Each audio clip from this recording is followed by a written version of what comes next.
Chapter 11, Cybercrime and IT Security. This is Part 4 of 4, Security Policies. The learning outcomes include: explain the trade-offs and ethical issues associated with protecting the organization's information assets. Explore how to manage security vulnerabilities using a multi-layer process based on reasonable assurance. It's important that your organization have a set of policies for the management of all information assets. A good security policy clearly describes responsibilities, who should respond when emergencies occur, and what they should do, the behavior expected. If system policies and processes can be automated, do it. However, it's important that the automated rules are identical to the written organizational policies.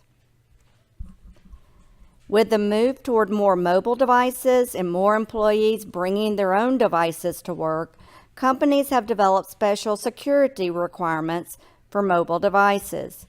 Make sure to include how, when, and in what way employees are allowed to use personal employer devices to accomplish personal employer goals. Don't forget to include wearable devices such as Fitbits.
There are some preventive measures, of course, from the standard firewall.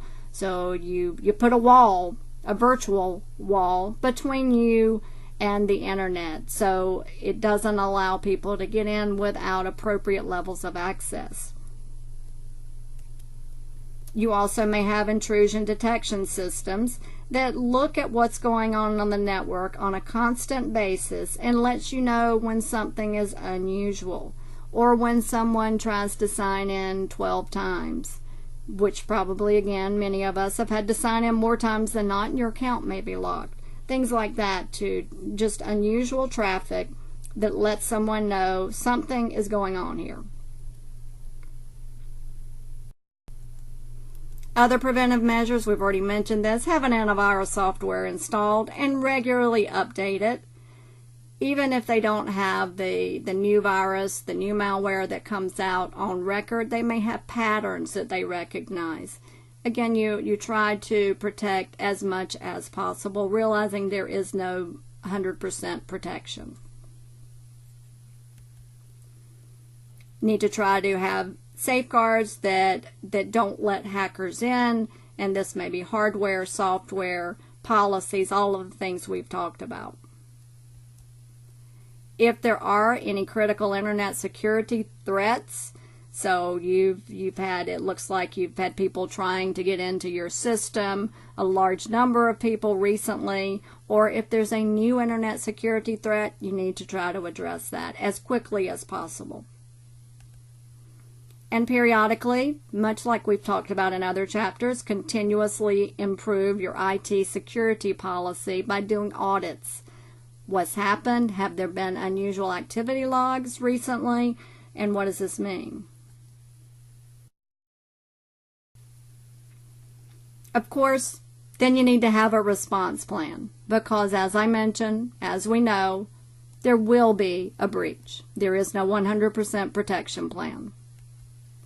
The goal, once it happens, you got to get control back of your system. You've got to minimize the damage that occurs. Stop it and limit it. You have to determine, who do I notify once this security incident happens? Do I call the police? It may depend on exactly what happened. Do I need to alert the C-level executives? What do I need to do? And this should be clearly outlined in your plan.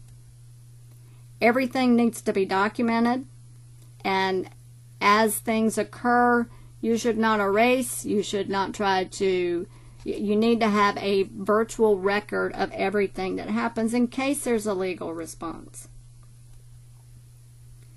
You need to have a method for stopping the incident, containing it, and limiting the damage. There needs to be a process that you go through to try to make the network secure again.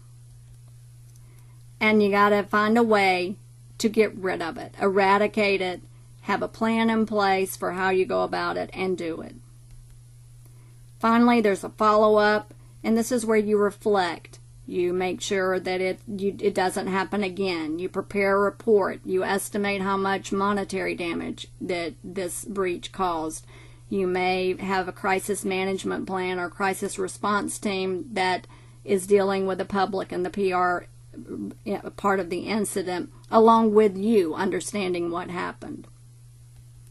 So you prepare and do your best to prevent an incident. Then you detect it when it happens, determine what it is, contain it, get rid of it, recover your systems, and do a post-incident activity report so the next person has a better plan in place. Let's talk now about computer forensics, where you may go in and analyze what happened on a computer. This is where you collect and examine computer systems, technology of any type. You try to preserve the integrity of the data so that if needed, you can admit it in a court of law. So you probably need a legal team or representative, some computer science representatives, some technology representatives, and you need to be able to try to determine what happened. This may be, you may open an investigation like this because of a criminal investigation or because of civil litigation, and in many cases they will say, do not delete anything. Leave that computer. Do not delete it. You'll be in violation of the law. You can look now, if you like, you can pause the PowerPoint presentation and get a 3-minute introduction to computer forensics, which looks like it's really only 30 seconds. But you probably think about CSI, and CSI is not computer forensics. When a computer or technology is suspected of being involved in a crime or an exploit of some sort, you don't immediately go in and try to guess their password and turn on the computer, because it may self-destruct. You may inadvertently change it. Lots of things could happen. To summarize this section on security policies, there are trade-offs associated with the safeguarding of data and information systems. Organizations must consider the amount to be spent to safeguard against computer crime, how to handle difficulties caused by lost sales and increased costs due to recommended security safeguards, and the actions to be taken if a firm is a victim of a computer crime. Managers have to develop a process to manage security vulnerabilities, and the process should consider reasonable assurance. Elements of the process include risk assessment, establishing a security policy, educating, training, and retraining end users, preventing the loss in the first place, and detection and response when the incident does occur, because a security breach will occur, whether your organization is ready or not.